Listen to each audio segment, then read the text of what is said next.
Everybody, welcome back to another Coach's Log.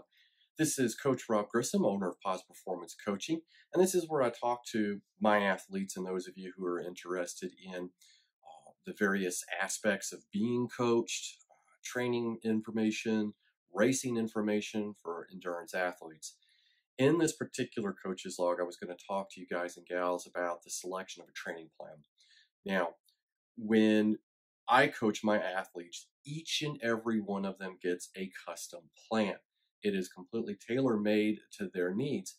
However, there are many, many opportunities out there for free and purchasable training plans.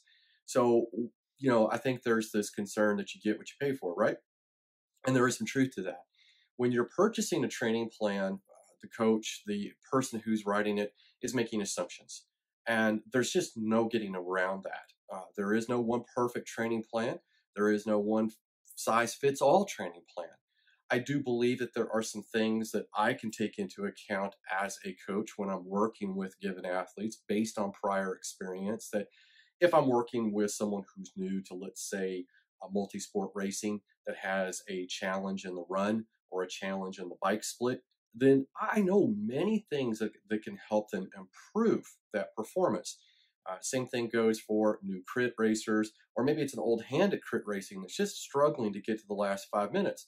How does a coach go about creating a training plan for that very, very tiny niche? They don't. That's the truth of the matter.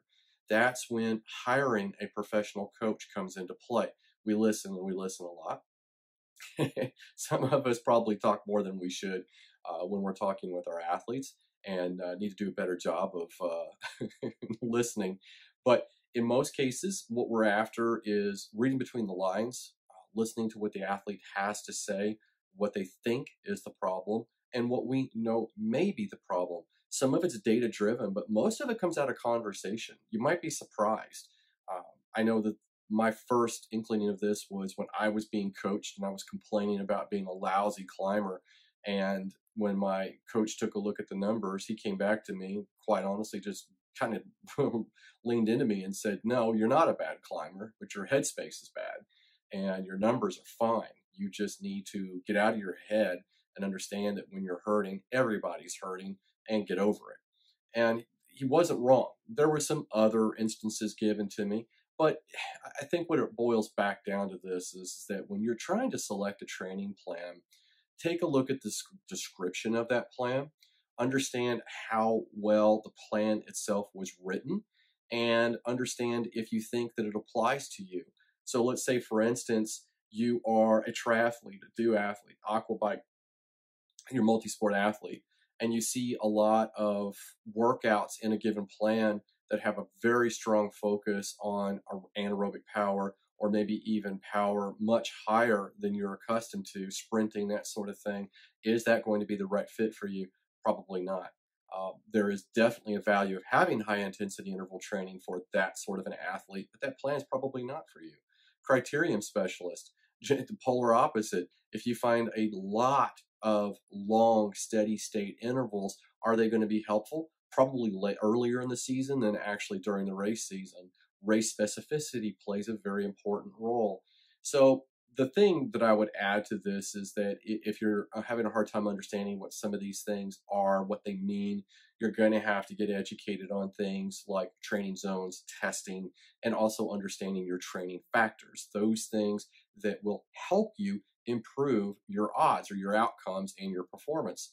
And training factors are specific to all of the areas of various race disciplines. Now, I don't have my webinar yet live on training factors, and that's because I'm waiting on you folks to actually subscribe. So if you're a self-coached athlete and you're trying to figure out all of the minutia of this, that's probably the next thing.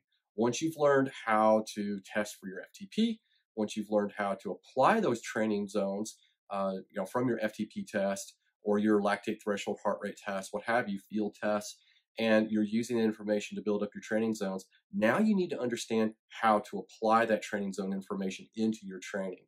And I have that ready to go. Just need to make sure that we get another 25 subscribers. So that means we have to go from 32 to 75.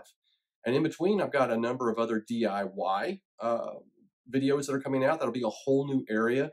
And I only need 2 new subscribers to get that first DIY video out. I'm not going to give it away just yet. If you go back looking through comments and other places that I post on social media, you will find what those are. All right, everybody, that's all the time that I have. I don't want you to give up on finding that great training plan. They're out there. I have several on my website, and I'll leave a link to all of those. And get back with me if you have questions. You also might discover, too, last minute thing here, that some coaches will build you a custom training plan. That means that there's no coaching services involved. That means no scheduled contact, no scheduled calls, no one-on-one rides, but he or she will help you build a custom training plan tailored to your schedule and your desired outcomes. All right, everybody, that's all the time I have. If you have questions, as always, leave comments or reach out to me through the various social media that you can find at the top right-hand corner of this YouTube channel. Thanks, everybody. Have a great rest of your training week.